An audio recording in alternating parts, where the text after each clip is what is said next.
What is one of your fondest memories you have? This can be from childhood, young adult, adulthood, whatever you'd like. You can share more than one if you have a few that come to mind. But things that have kind of stuck with you throughout your life that you remember being very fond memories. Oh, there were actually I guess quite a number.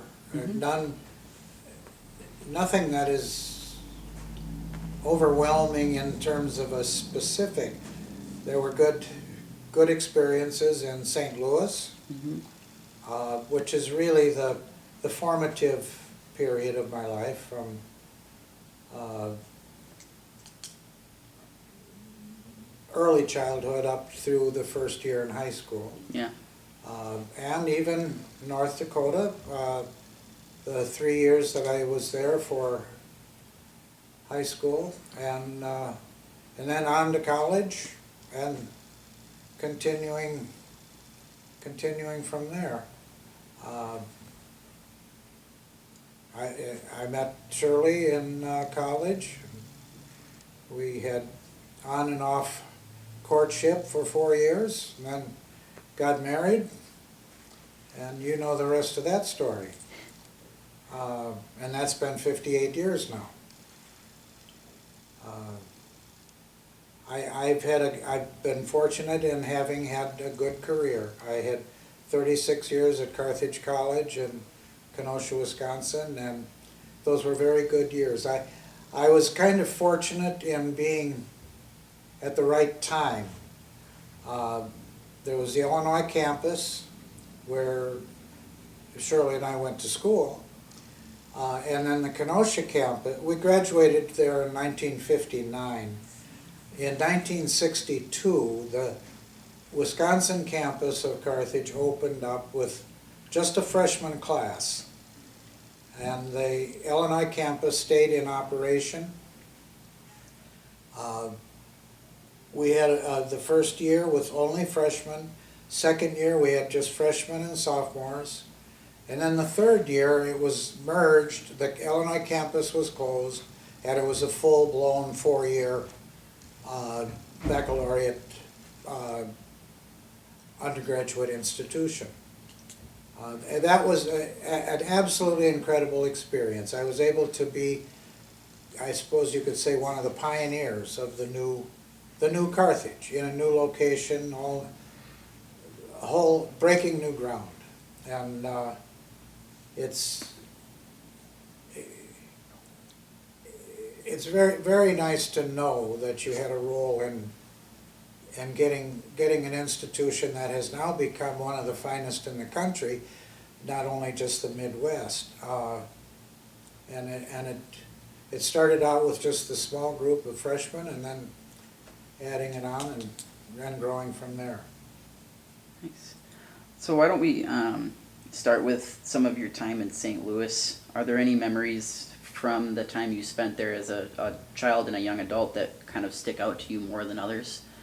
A lot of very fun and interesting and educational experiences with a man who has been my good friend for 75 years. Dr. Sylvester Styrioff. We were bosom buddies together all the time through 8 years of elementary school, and then we had a peculiar half-year situation, and I was a half a year in school ahead of him, and so I went off to high school before he did, and he came then a half year later. But at that point we were moving, so that ended that. Vess's, I call him Vess's dad, another Dr. Styrioff, he was a dentist, even approached me with the proposition that he would have the basement in their house finished, and that would be my quote apartment if I would stay. He was very unhappy that a physical move might end the bond and the relationship that the two of us had, his son and myself. Mm-hmm. He looms very large in the St. Louis experience. Playing ball together, going to Forest Park together. He'd even do things that he didn't much care for, but would go because he knew I did. We would go often to the St. Louis Art Museum in Forest Park. And I would sketch things I had a sketch pad. I would sketch things in the museum, and he hated it. You know, I didn't know that, but he did it because he was a good friend. And he knew I loved it. That's probably one of the more significant instances. Then of course family. We had many family outings. We would go to well, I learned about the outdoors on the Merrimack River in southwest of the city of St. Louis. What seemed to be a good distance away from town in those days and is now very close with the changes. But hunting and fishing and just having a good time. Near a little town of Eureka, Missouri, pretty much at the base of the foothills of the Ozark Mountains.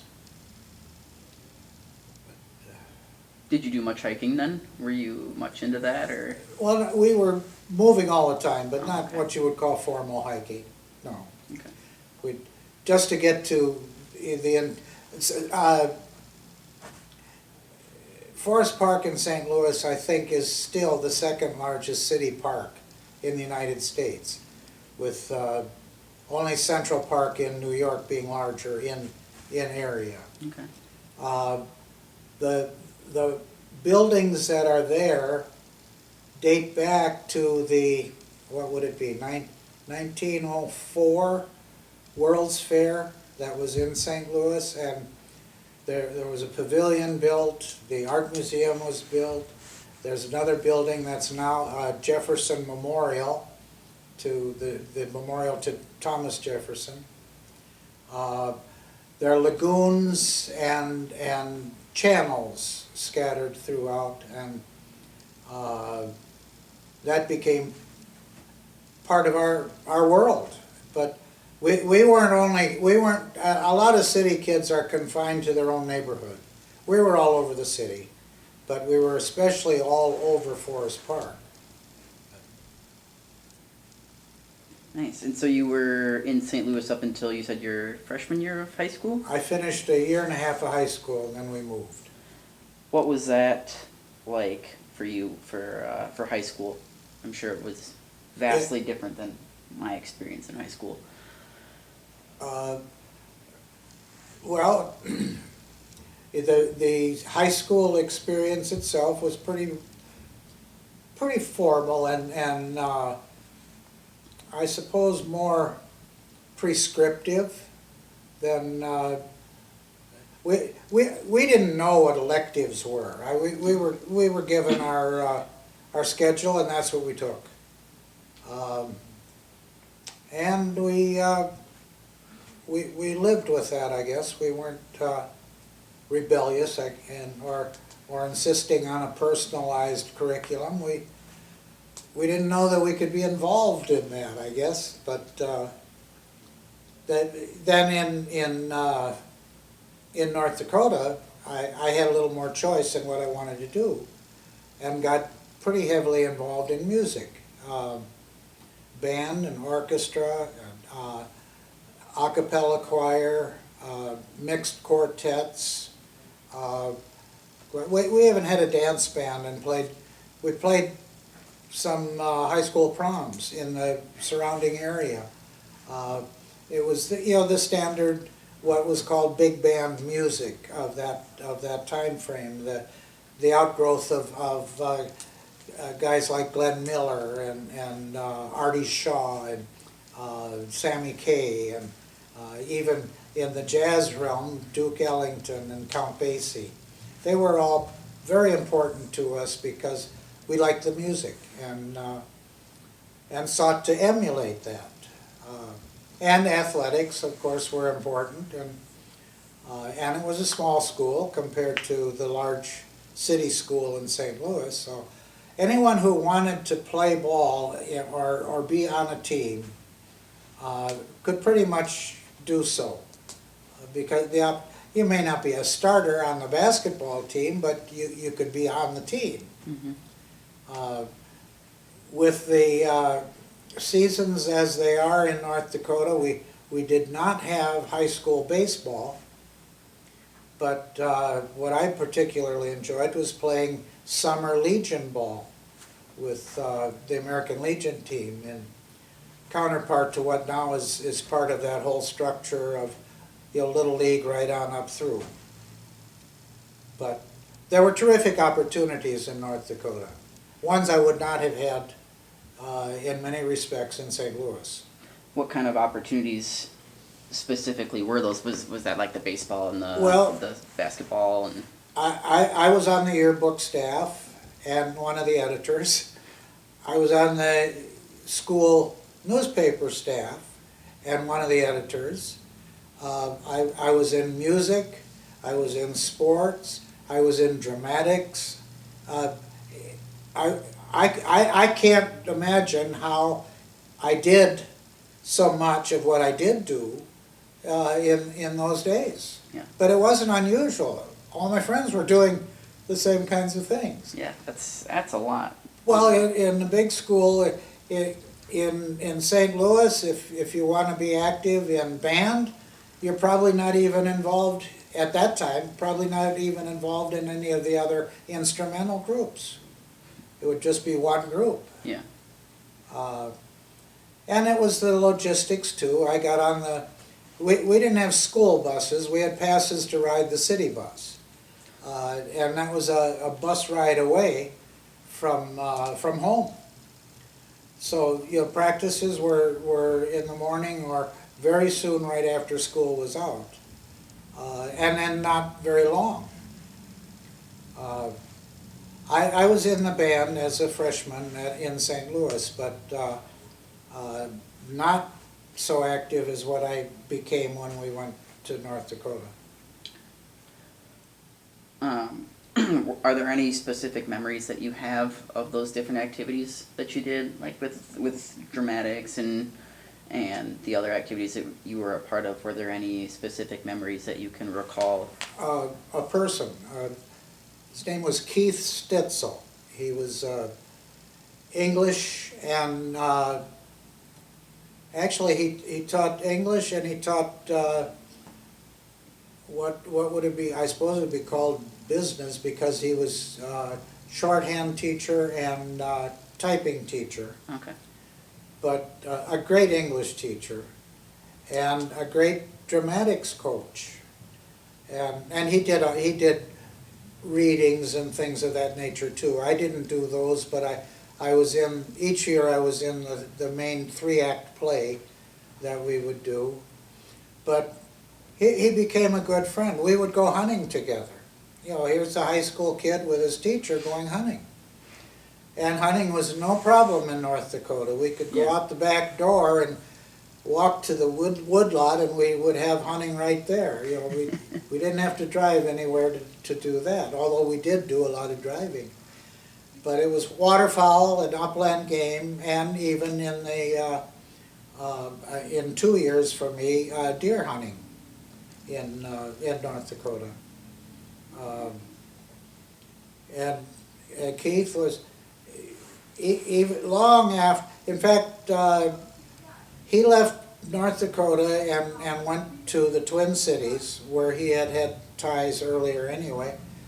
And he was a court reporter, and then got back into teaching again. He taught at Washburn High School in Minneapolis for probably 30 years.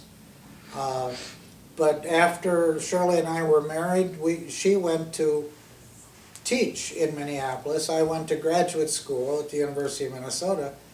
But we had then an adult relationship with Keith and his wife, Ruth. We'd play bridge with them and do other things.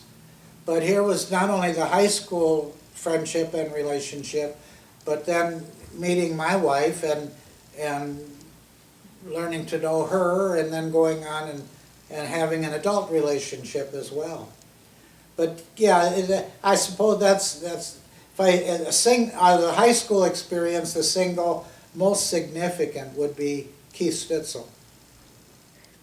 Did your friendship with him have an impact on your decision to go into education? It probably did, but it didn't register as such, because I developed ties and relationships in college to a couple people as well. I started college as not knowing what else to put down. I put pre-law. And I took the kinds of things that you would take if you were going to go on to law school. But I became increasingly drawn to the two coaches, Red Miller, who went on to become, Red was the first coach to take a Denver Broncos football team to the Super Bowl, and they won it. But he left after 2 years at Carthage. He left, and then another man replaced him. But the other one was the head football coach as well as the athletic director.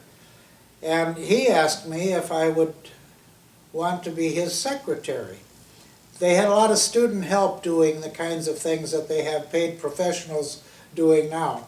You know, the student help was an important feature of small college life because of the economics of it. But for 2 years I was his secretary, and that's for the athletic program and the physical education program. And here again, he became a lifelong friend because we became colleagues again after I was hired to teach at Carthage in Illinois, or in Wisconsin, because he brought the whole athletic program up to Wisconsin when that campus closed and the new one was a full 4-year institution. To this day, the football field at Carthage in Kenosha, Wisconsin is the Art Keller Field. So he was a very important person in the history of the school, but he was an important person in my life too. Mm-hmm. And you mentioned there was another faculty member that you had I thought you mentioned two, him and one more. Well, there was another man that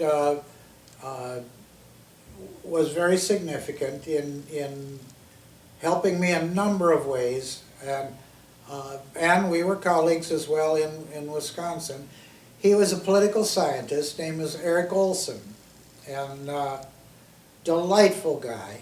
And I think with Eric, he was more a personal friend and mentor, because he pretty much took me under the wing when I started college teaching, and he was there to kind of open doors for me and give me tips and so forth, and he was a great help. But as a friend and a colleague, he was more of a friend than he was when I only had a couple courses from him in college, and we really weren't that close in college. That came right after graduation, and then of course I don't really know how many years we were on the faculty together. He was of course older, and he retired in his early 60s, battling cancer, and he only lived he didn't have really a retirement. I would say 2 to 3 years at the most beyond retirement is when cancer finally killed him. But yeah, a great friend, a great mentor, and someone who was, again, important in my life. Yeah. And so then you met Grandma at Carthage. Can you talk a little bit about your first experiences with her and meeting her and interacting with her? Well, yeah, there's one kind of interesting one. I had seen her and we had talked and so forth, but I didn't really know her in the chow hall, as we called it. It was the dining hall on campus. She was waiting tables. It was family style for the evening meal. And I don't know how it was. We got together and I asked her out for the first date. But we didn't have any classes together or other, relationships, and I had to go back to the dorm. My brother was a senior at Carthage my freshman year. And I had to go back and I had to ask him if he could tell me the name of that blonde who was working in the dining hall. Because my brother was what they called the head waiter. It was a position that, it goes with seniority. He worked there all 4 years that he was in college. And Shirley actually became a pretty important cog in the wheel for the dining hall as well, because she became the secretary to the food service manager, okay. The head chef, as it were.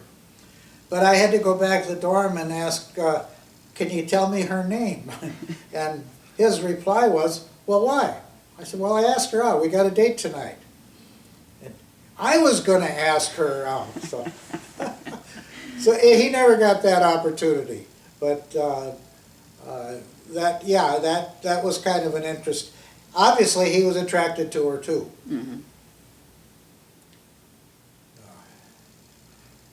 And so, kind of branching off of that, after that first date, how did things kind of evolve from there? Well, it was I suppose, kind of a typical kind of on and off relationship. We went together for a while, then, quote, broke up, the standard late teen and then early 20 kind of environment. By senior year, it was pretty clear that we were going to live our lives together. Mm-hmm. And it was at Christmas time, senior year, both of us being in the same class, that I gave her the ring and asked her to marry me. And she said yes. So, how did you go about asking her? I guess there was nothing unusual or nothing noteworthy about the asking. The way you see things now, where a guy will get down on one knee at a ball game or something, and they televise. Nothing like that. It was just to say, well, hey, would you marry me? And she said yes. Nice. And so after you graduated from Carthage, you went to the U of M for graduate school? Yeah, well, that was, times were so much different that our first objective was to find a teaching position for Shirley. So I applied to only a few graduate schools. It wasn't all that troublesome to get into a graduate school in those days. Obviously you had to have some decent scores and decent grades, but we thought the higher priority would be to land a good teaching position. Shirley got hired, it was probably, might have been March or April, while in school. She was hired by Minneapolis Public Schools. So that's then when I fired off my papers to the University of Minnesota. And I thought I was past the deadline for anything such as an assistantship or fellowship and so forth. So I just was applying for admission and planning to go to school.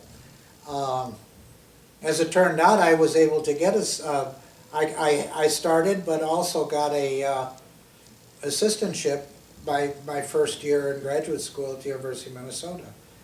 But Shirley taught for 2 years in Minneapolis, and during that time I was in graduate school, and then I went to work in the Anoka School District, a suburb of Minneapolis, And while there, I got the call, from Carthage and asked if I would be interested in teaching.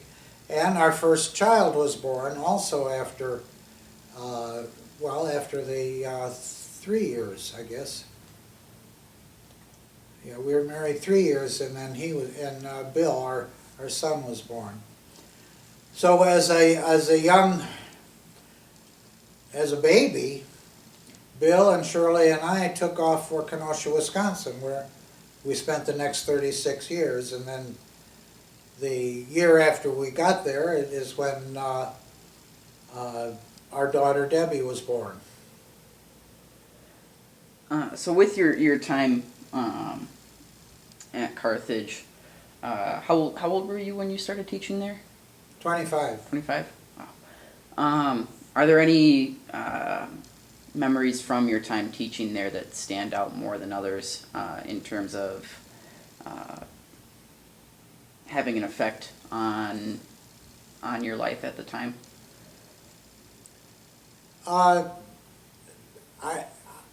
There were a number of things that took place in a kind of an interlude. After close to 10 years in just straight teaching, I was offered the position of what they call Director of Special Schools, which means basically summer school and night school. So I was, quote, the dean of summer and evening school programming and institutional life. And I had a lot of fun with that job. I instituted some, it might be called by some gimmicky, but I introduced some time arrangements whereby you could, as a part-time student, you could get the equivalent of a year's college education in a calendar year without taking more than 1 or 2 courses at a time. Well, with summer, for example, I instituted a credit program for a preterm, which was before the summer program itself started. It was just a 2 crash course type thing, 2-week period. Then we went into 2 4-week terms, then followed that with a post session, which so that you had preterm or pre-session, first 4-week, second 4-week, and then post session. Well, there's 4 courses without taking any more than 1 at a time. So it is doable. Mm-hmm. It may not be the best way to take a lot of things. Some courses you can't really do the crash course approach. They have to be stretched out over a longer period. But that was stuff I enjoyed. As for relationships, another name pops up that was a result of my having been the director of special schools. And that was a relationship with filmmaker Frank Capra. One of the things I wanted to have in the summer program was student activities that would make people want to go there in the summer. And I instituted a summer film series, and each summer we would feature a star. And the first 3 of those were people in front of the camera. I hadn't thought of a director, someone behind the camera. And that 4th year, we did The Genius of Frank Capra, and we aired or screened a number of his films. But I wrote and asked if he would come for the opening session of our film series. Shot in the dark. I thought it would be some good publicity. He said not only did he enjoy talking with students, he thought it was an honor to talk with students. And he did come. Well, what that led to was that he was given an ultimate, he came back 3 more times after that. and was given an honorary degree and became a good friend of the college. And we also, as a family, we also had an opportunity to visit him in his California home in La Quinta, where he had a winter home. Mhm. Uh,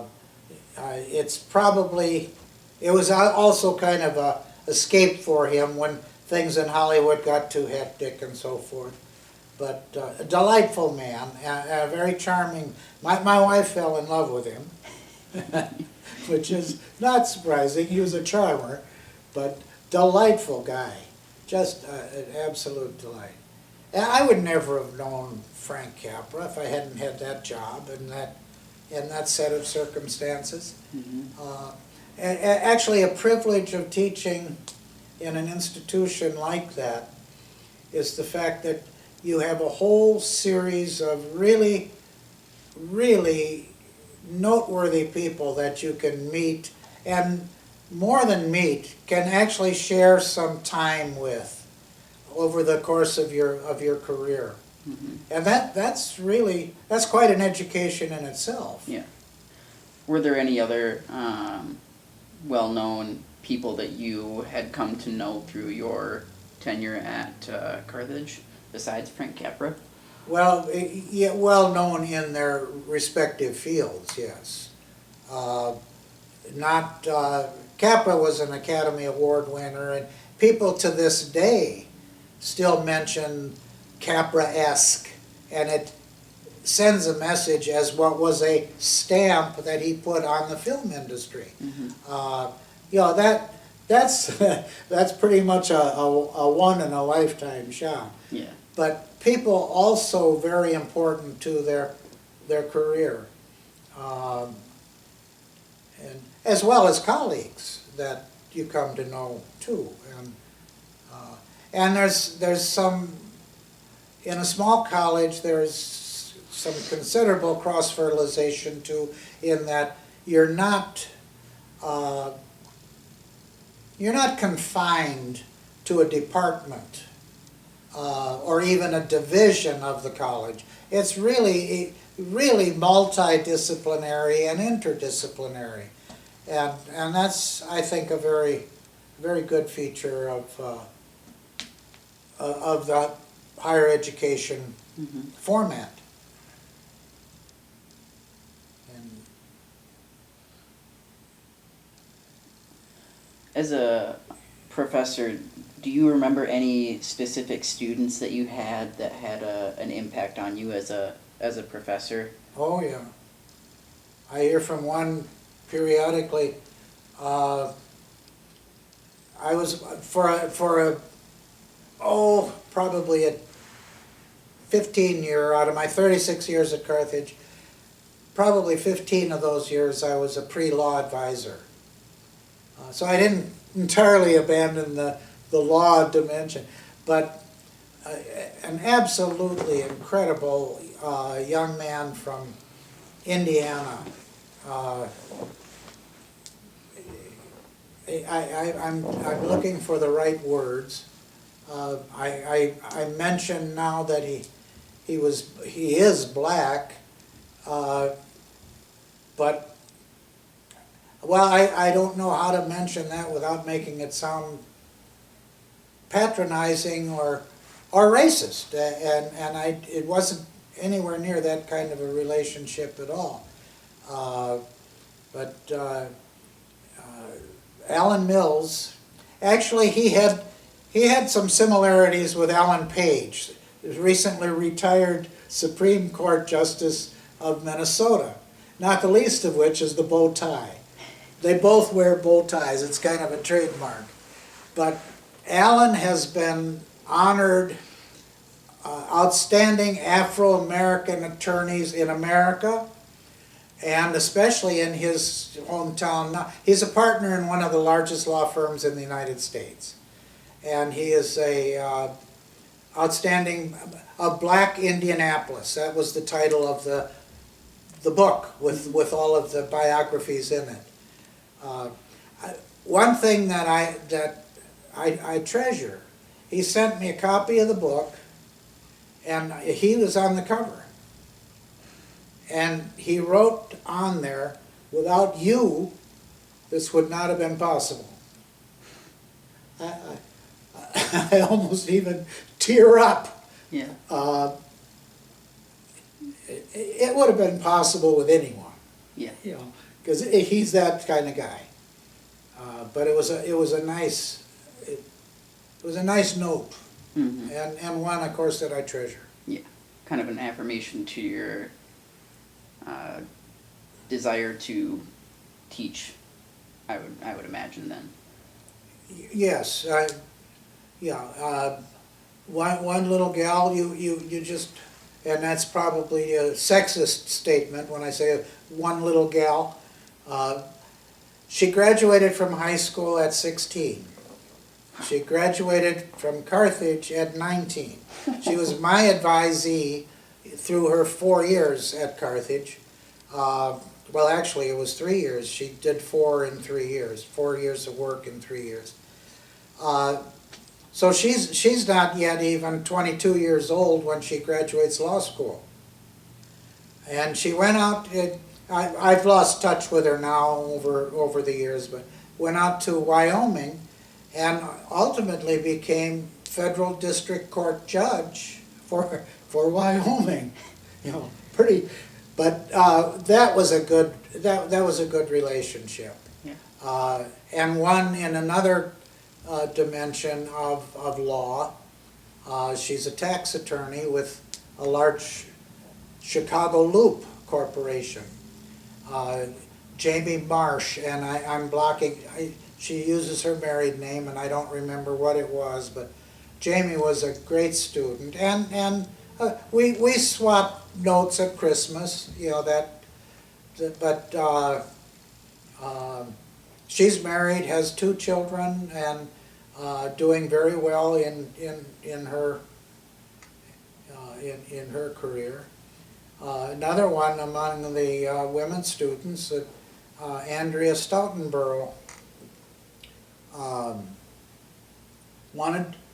she told me that by taking an introduction to criminal justice from me, shaped her life. She said she made her career decision on the strength of that course. And I appreciate the comment, but I suspect she would have gone the route she went anyway. But you talk about a gutsy gal. She was a investigator. She got her criminal justice degree, got an entry-level police job, then went to University of Illinois Chicago Circle campus and got a master's in criminal justice.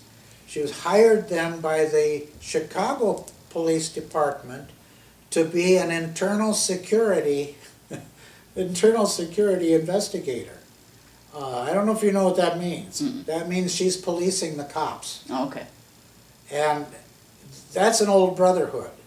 And this young gal just out of graduate school now coming in to police, there were times she had to move out of her apartment. Oof. Because the investigations, the charges, the papers that were filed got so tense and critical that it put her life in danger.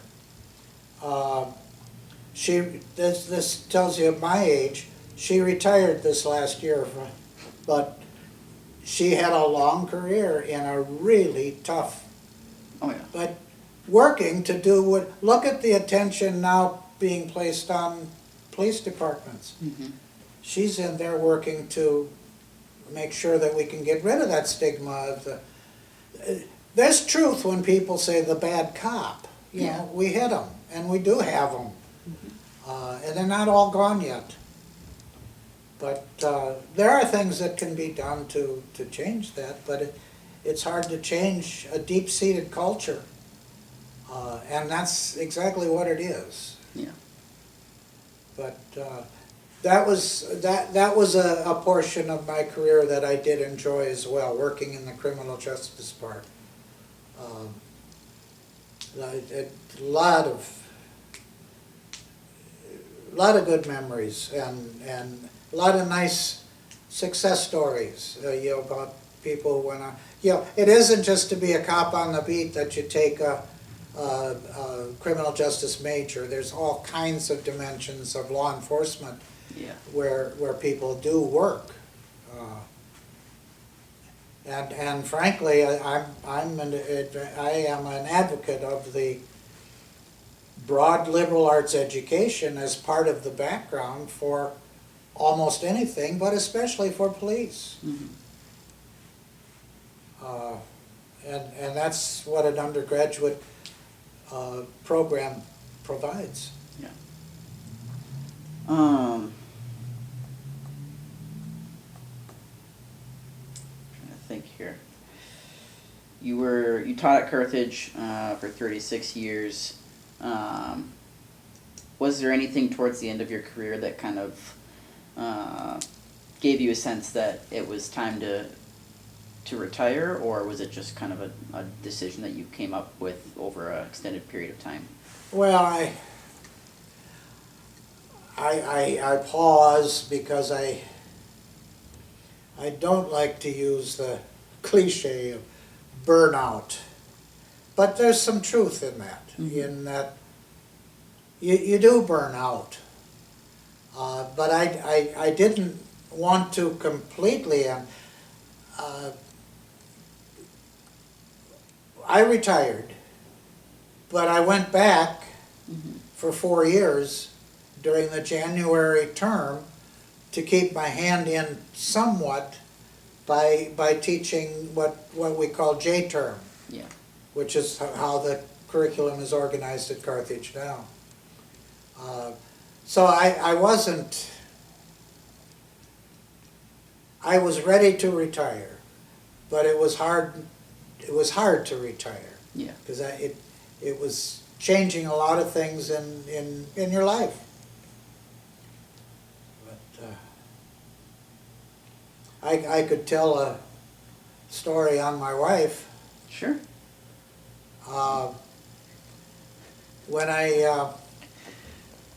When the class of '98 entered at Carthage, and we went through the initial stuff, the initiations and things of that nature, I went home one day and I said to Shirley, I said, I'm going to graduate with this class. And she said, well, what do you mean? I said, I'm going to retire when they graduate in 1998. I said, well, not me, she said. They're going to have to carry me out of the classroom. Right? Now remember, that's 4 years prior to 1998. Shirley had a tough school to teach in, no question about it. And she did very well in it. And she was very enthusiastic about it. Here we are now 4 years away from retirement. I can say with some accuracy that when 1998 came, of the two of us, the one most eager to walk away was Shirley. So there's what a difference 4 years can make. Yeah. But we both miss. Well, we have lifelong friends involved, and not just colleagues, but among the students, and we enjoy that. So you then retired at the age of 61. 61. Okay. Were there any stories or memories that you have of after retirement that kind of stand out to you more so than others? Well, for a time I was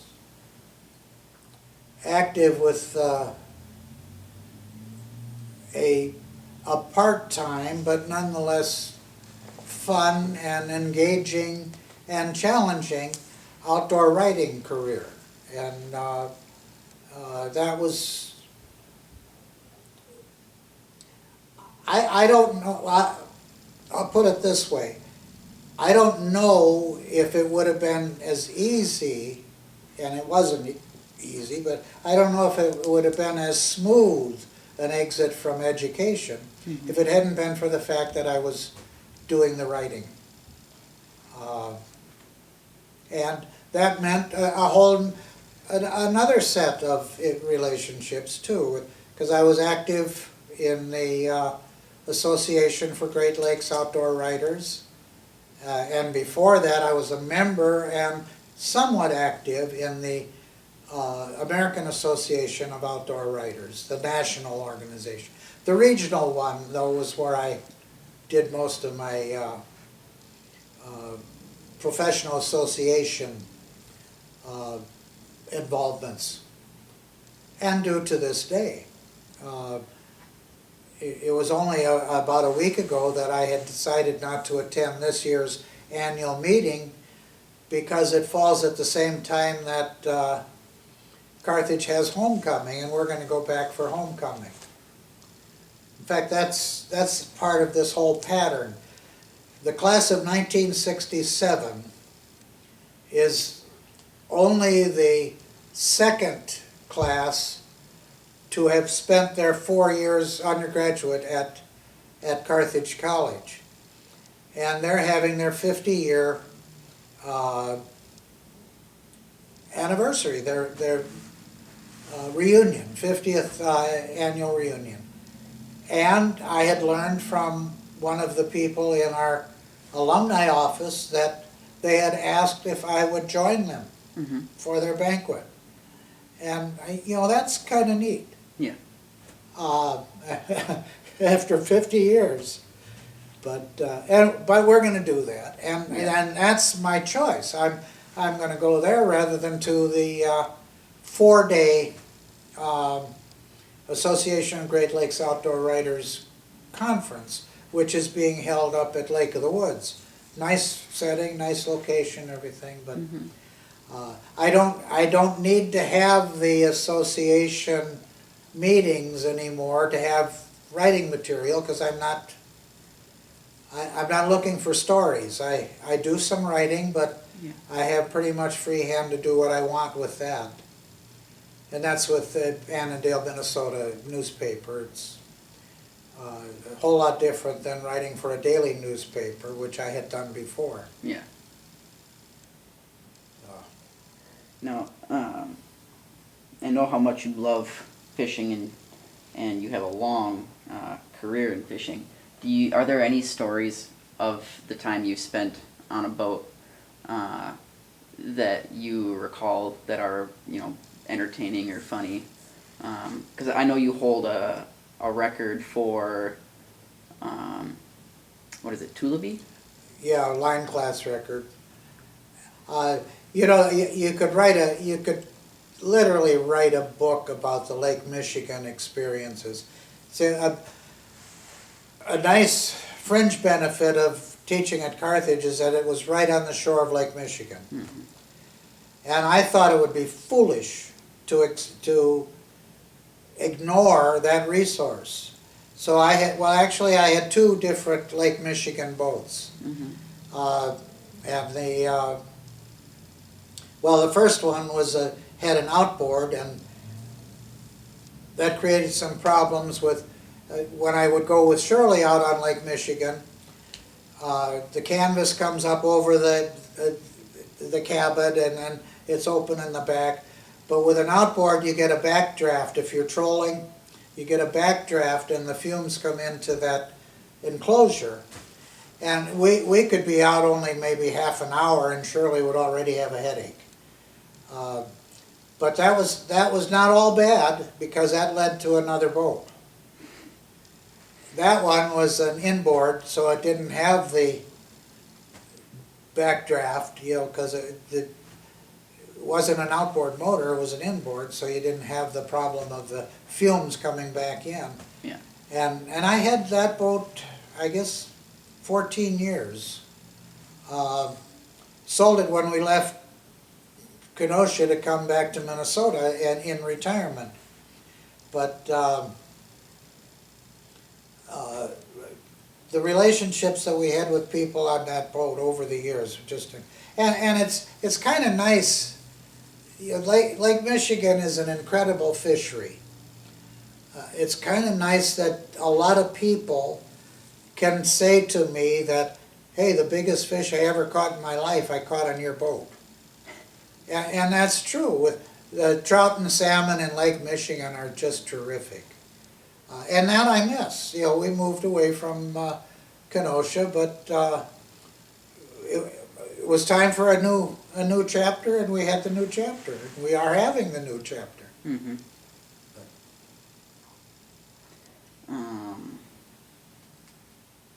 So you have 5 grandchildren. I'm counting, right? Lauren, Nick, Kate, Corey, myself. Well, And 2 Matt and Mika. step-grandchildren. Yeah, yes. Matt and Mika, step-grandchildren. Do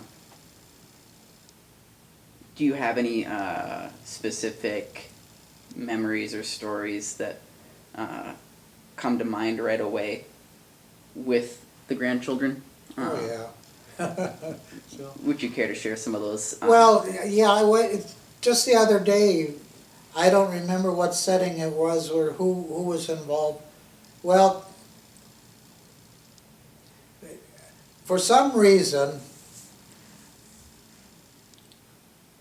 I was in Minneapolis alone. Shirley wasn't with me. And for some other reason, I don't know what, Debbie was going to return to Kenosha with me. Corey and Chad were little guys. The plan was that we would drive to roughly halfway and then switch.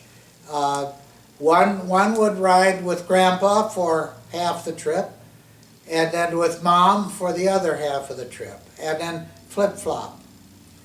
And I'm not entirely positive, but I think it was Corey.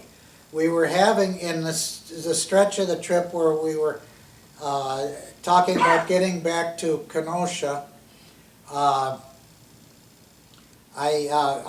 made the statement that, well, Grandma won't be there when we get back, so you've got to remember now, it's Grandpa's rules. And there was silence, and then after reflection of several minutes, when will Grandma get home? Well, knowing full well that Grandma's rules were more acceptable than Grandpa's rules. Yeah. But no, there were priceless excursions and outings and holidays and birthdays and just a whole catalog full. Yeah. And again, continuing with what the grandkids now growing up are doing in their lives now as adults. Mm-hmm.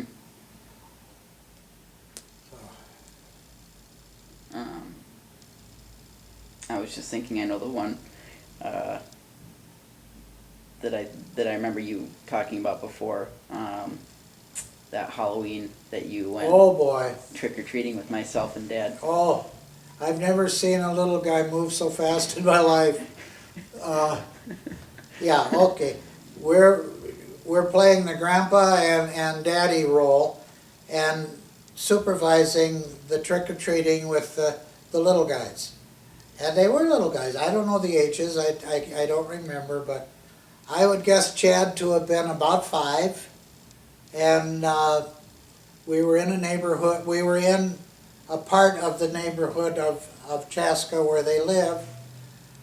And there was this one fairly long walkway up to the house, and then it appeared that there were straw-type, scarecrow-type things on the porch, as well as a container with candy in it for with the instructions to take one, I think, something like that. And Chad walked up. I think he took 2, but all of a sudden the scarecrow that was there came to life and scared him to death. Boy, he flew out of there and not only went the length of the sidewalk to the house where his dad and I were standing, but continued down the street. I'll never forget that. I can see it in my mind. I can picture that. to this day. And I don't blame him. You know, we were surprised too that all of a sudden what we thought was just a scarecrow was actually a human being. Oh, man.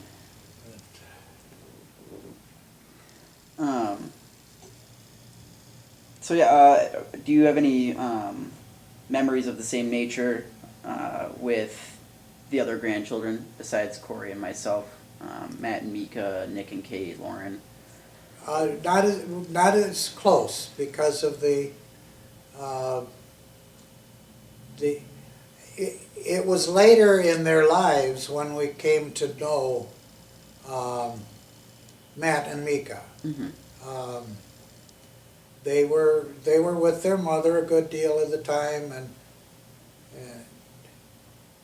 it was we had our gatherings, and you know but it's not the same as when it's a full time. It was unfortunate that there was a broken family, but those things happen. Now they're very close. Mm-hmm. And in fact, we count their child as our first great-grandchild. Yeah. Yeah, so that's... And you got to meet him at your 80th birthday celebrations. Yes, it was. Yep. What was that like for you, meeting him as like the first great-grandchild? Hard to describe it. I mean, it's clearly a very significant thing. Yeah. And I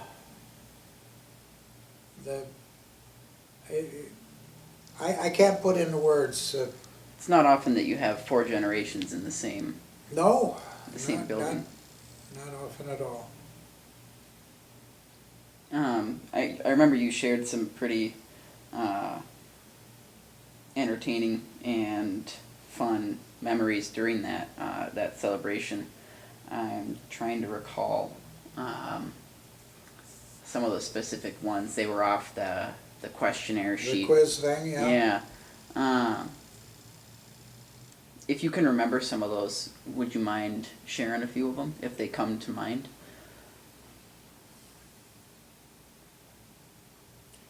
Well, one that comes to mind, I guess, reflects back on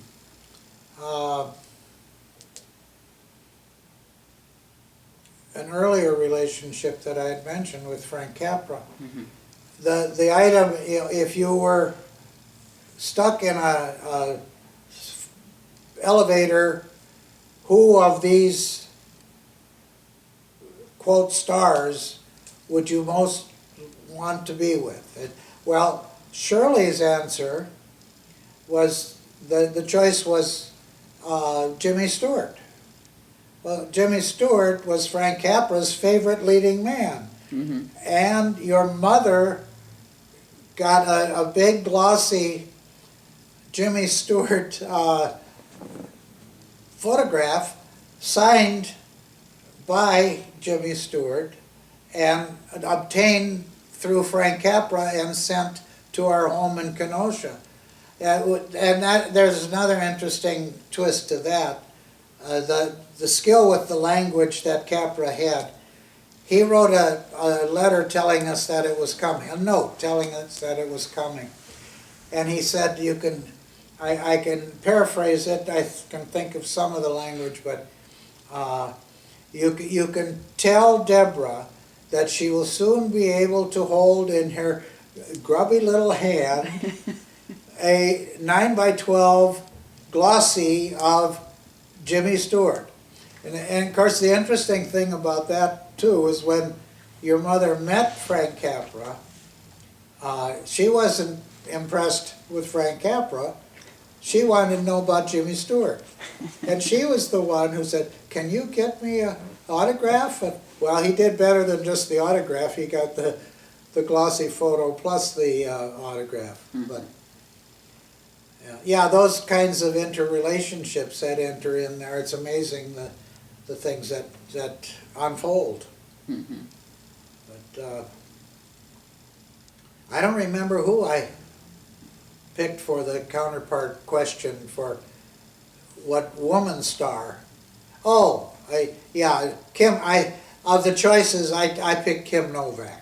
And I don't know if anyone your age would even know who she was anymore. It's not ringing any bells. She was a knockout, to use a term that was popular with us back in those years. Mm-hmm.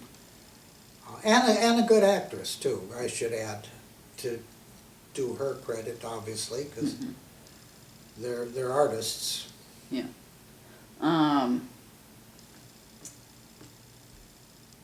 What year was it that you were diagnosed with cancer? 2012. 2012. And that was a 2-year-long battle, right? If I remember Well, correctly. actually, a fairly systematic treatment plan of 5 years. 5 years. Yeah. But more intense through the early years because of the greater likelihood of remission. Mm-hmm. Not remission, a return of Yeah. the cancer.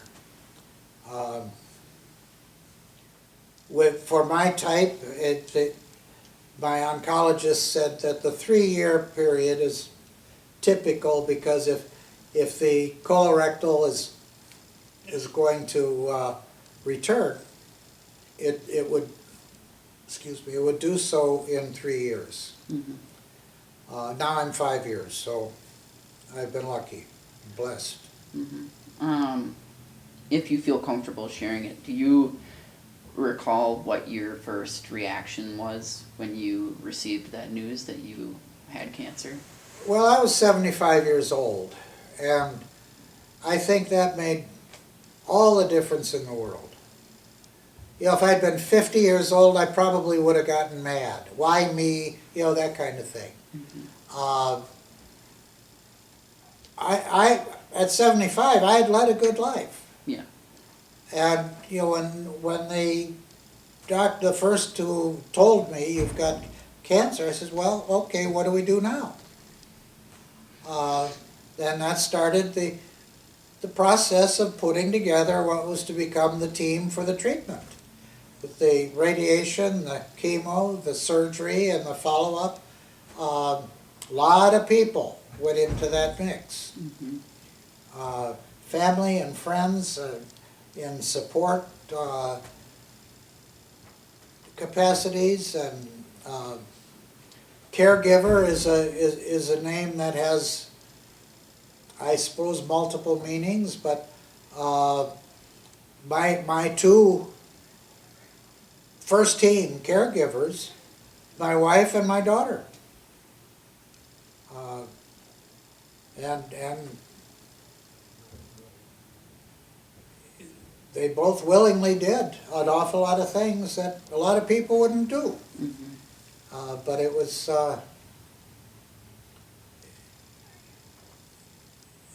certainly very meaningful. But I guess I handled it a whole lot better because I was older.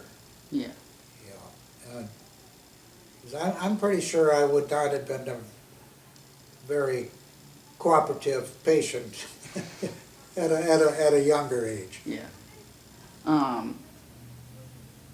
You had an interaction with Vest during that time, didn't you? Didn't he Well, coordinate something through the Mayo? He has been a godsend. He's selected, I think, at least 4 different surgeons to treat your grandmother. Mm-hmm. And it's been multiple surgeries for a couple of them. Mm-hmm. Well, I'll tell you the story with mine. I had my report from the colonoscopy, Mm-hmm. and I called him and I told him, I said, well, I've been diagnosed with cancer, and he said, well, read what you've got. And I read through it, and he said, how soon can you get down here? And I said, well, we're retired, you know, and down here he meant Mayo. And we talked, and after about half an hour after we hung up, my phone rang. It was Mayo Clinic calling to tell me that I had a patient number. I'd never even been to the, now Shirley had been there, but I had not. Well, I had been there accompanying her, but I had never been a patient there. I had a patient number and I had an itinerary of the people I was to see at Mayo starting that next day. And that's what we did. And in talking to my buddy Vess about, you know, the post-diagnose, they reinforced everything that they learned what they needed to know. Yeah. And we're getting ready then to go back into our home in Buffalo. And I was talking to Vess about the fact that I would need surgery. And I told him, I said, well, you know, I did see a surgeon in St. Cloud. And Vess said, yes, I know that. And he said, and he's probably very good. And he probably does procedures such as what you will need, maybe every month or even maybe several times a month. He said, but the guy I've got lined up for you teaches the procedure and does nothing else. I said, all right, I'm sold. And that was what brought me to Mayo Clinic for the surgery. And he you can bet that he was following through the inner office. He's retired, but he's still got access to the computers. You can bet he was following everything that went on. But he, from the first trip to Mayo, when Shirley had a pretty serious situation that was the outgrowth of a surgery that had been bungled elsewhere, from that first one on through, he's had a hand in healthcare in terms of our needs, and especially Shirley's needs. But, He was, what was his position at the Mayo again? he was chairman of clinical transplantation. He's actually one of a handful of pioneers in the United States of organ transplantation. You know, it's everywhere now. Yeah. When he started, you know, as a young surgeon out in medical school, you know, back in the 60s, it was pioneering work. Yeah. His first transplants were largely restricted to kidneys. Yeah. Because they were easy to do. Yeah. Relatively easy to do. Yeah. It was, to give you an idea of how things have changed, whenever a donor would be made available, which meant someone had to have been killed somewhere, he would fly to wherever the location was. He would remove the organ there, then they'd pack it, then he would fly back, and then he would transplant the organ at Mayo. Yeah. Well, they mail them now. I mean, you don't have to have the same surgeon remove the organ, and it's not even restricted to organs now. When you think of the things they're transplanting, you know, Yeah. there was a recent one at Mayo where a guy got a new face. Yeah, I remember that. That was all over the. Yeah, but The news. when he took over, he came there from Johns Hopkins University Medical School, where he was also transplantation. Yeah. And he spent about 25 years at Mayo. Well, more, but he's retired now. But he's still doing things from time to time. Yeah. He's got his hand in the cookie jar Yeah, there. yeah. But he saw that whole field of medicine, of surgery, develop from a very, very limited, suppose you could say even primitive level, to highly sophisticated multi-organ. Yeah. They, I can't even think of all the things they do now that are transplants. I remember, I can't remember if it was true or not, but a while back there was news going around that they were, not the Mayo, I'm not sure where it was, but a team of doctors was going to try and transplant someone's head. Oh, wow. From one body to another. A man who was, I think he was paralyzed from the neck down, and the donor body belonged to a brain dead individual. Oh. I can't remember how long ago that was. I just remember seeing that. All sorts of Yeah, well, I guess stuff. you could almost say that nothing is surprising anymore. Mm-hmm.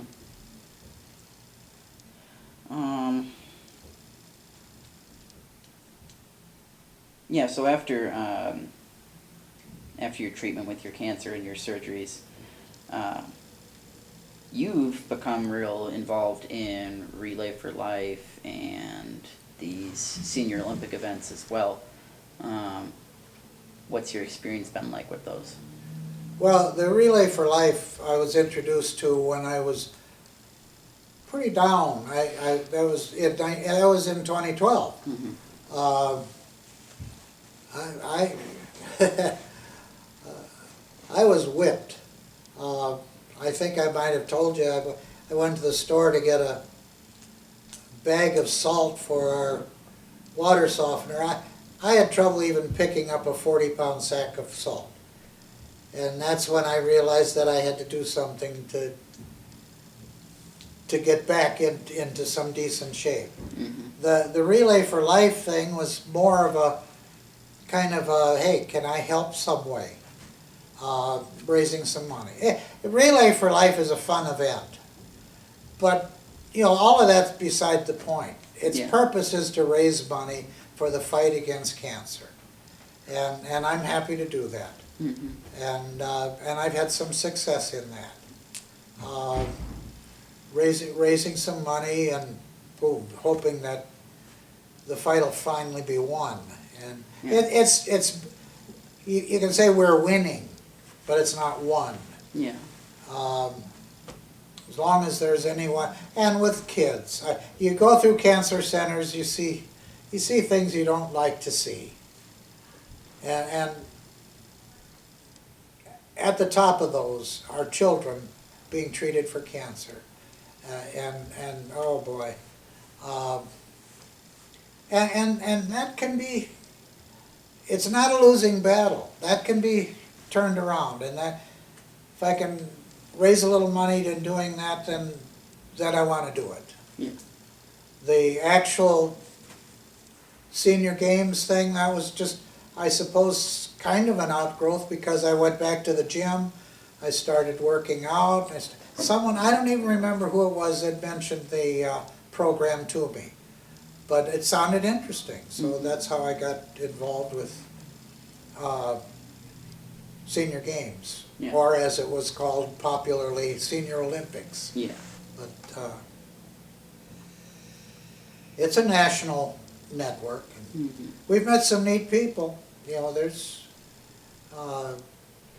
some interesting stories there and some remarkable performances there. You know, with some, well, 104-year-old. I guess that's the oldest I've seen in person. I've read of them and I've seen films, but that one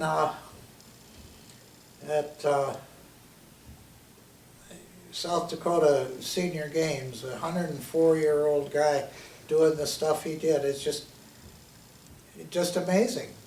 He's not beating 50-year-olds, no, but he is putting us to shame for thinking, you know, oh man, I can't do that anymore. Then he gets out there and he does things that people half his age can't do. Mm-hmm.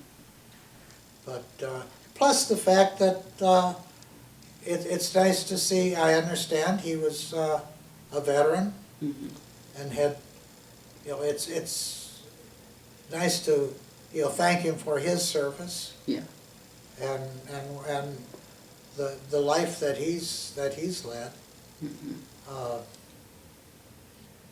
Yeah, they're also with, at that same meet is a 94 or 97-year-old, I guess, who was a World War II vet, and I don't know how many events he was in, but quite a few, Mm-hmm. and did very well. But it's fun, and now for my part, it's also kind of a throwback, because I was a track athlete in college. Mm-hmm. I suppose you can say I'm reliving my youth. Yeah, you said you threw javelin and ran the Yes. hurdles. Yeah. Are there any experiences from that time in college that you remember?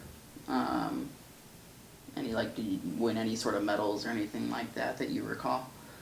I know you won 6 medals today, which is great to see, but in your time in college. The ego gets involved in a lot of different ways. We were at a triangular, well, it might have been a quadrangular meet in Peoria, Illinois. Bradley University, a big Division I school, and here we are, a small private liberal arts college. We're in the motel the night before the meet, and I'm reading in the paper, and it says, Bobby Joe Mason is expected to take his usual 4 first places Mm-hmm. in the track meet tomorrow. It was the paper before the meet. And I thought, well, wait. And one of them that was mentioned was the 220-yard low hurdles. Mm-hmm. I thought, wait a minute, we're not giving him that race yet. I'm running in that race. Let's see if he can get that. Well, I beat him. And actually, it was the only first place that Carthage had in that meet that day. Mm-hmm. Bobby Joe Mason, for those who may not even know the name, was quite an entertainer. He was a 2-time All-American basketball player at Bradley University, and on graduation went on, and I think he had probably 12 to 15 years with the Harlem Globetrotters. Oh.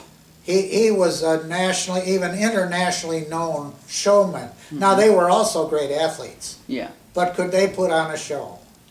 But I can say that I beat Bobby Joe Mason. And that was, yeah, it's an ego thing, but it was neat, and I enjoyed that. Yeah. And it made the newspaper writer wrong, because he didn't get 4, he got 3. Mm-hmm. But he didn't get the 220 low hurdles. No. But those things, those things can happen. Yeah. And you threw the first pitch for a baseball game, a televised baseball game. Well, that's I backed into that. In 2014, Shirley's wealthy sister in California, now deceased,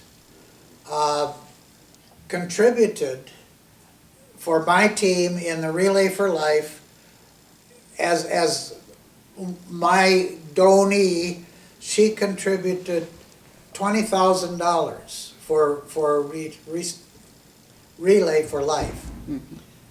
Well, that coupled with what else I had raised made me the #1 fundraiser for the state of Wisconsin for that year, 2014. Largely due to the one gift. Mm-hmm. Dorothy's sending from California the $20,000 to help me, but also she had the strong feelings too about cancer, and Yeah. it was her donation. But that's why I say I backed in, because I didn't go out and I didn't really even encourage her to give the money. Yeah. In fact, I was going to tell her, well, don't bother with it, Dorothy. Don't even send anything. But I had no idea she was thinking in terms of $20,000. No. Yeah. But as a result of having that, the next year, on a joint American Cancer Society and Milwaukee Brewers Day, they had, one of the things being honored was cancer, and they brought me back to throw out the first pitch as the top fundraiser for that previous year. Yeah. But I've done well each year Mm-hmm. on raising money, but it's not in the same ballpark as the $20,000. Yeah. That's a very special gift. Very generous. Trying to think of any other questions that I could ask. I suppose I could ask about Mom and Bill, about your experience with raising them. I know Bill was a rather entrepreneurial, I guess I should say, young adult. Didn't he have a... Oh man, he was a bookie, wasn't he, for a little while at one of his schools? He may have been. I don't know anything about that. I thought I remembered. Your mother might know about that. That may have been I a don't know story from anything Mom. about that. He does. Anytime there's a race or a Super Bowl or a March Madness, he fills out all those things, and he bets on them, but he hasn't gotten himself in a situation where his family's gone wanting because he's frittered away everything as an addicted gambler, because he's not that. No. But he likes athletics, he likes sports, and he follows them.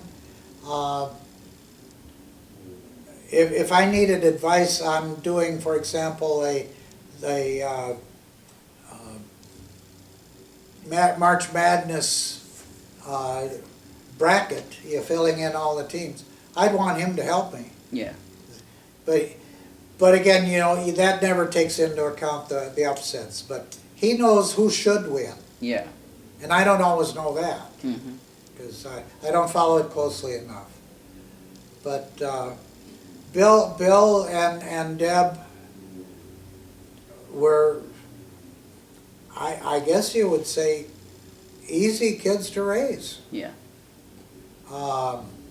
That they cause their share of parental stress, but Mm-hmm. who doesn't? Yeah.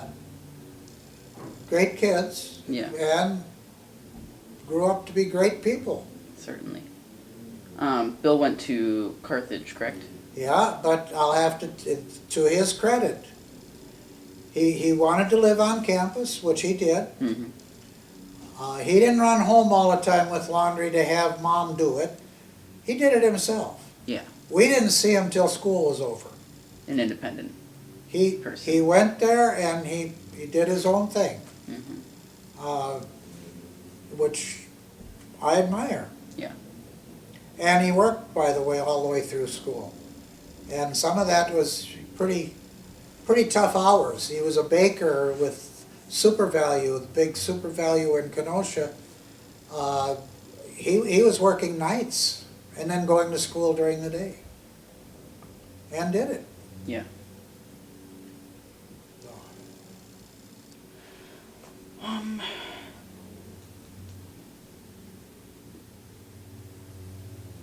I don't know, I can't think of much else. Yeah, it's already actually been about an hour. So I suppose we could probably stop it at that. That is plenty for me to get what I need. You've got some editing to do. Certainly.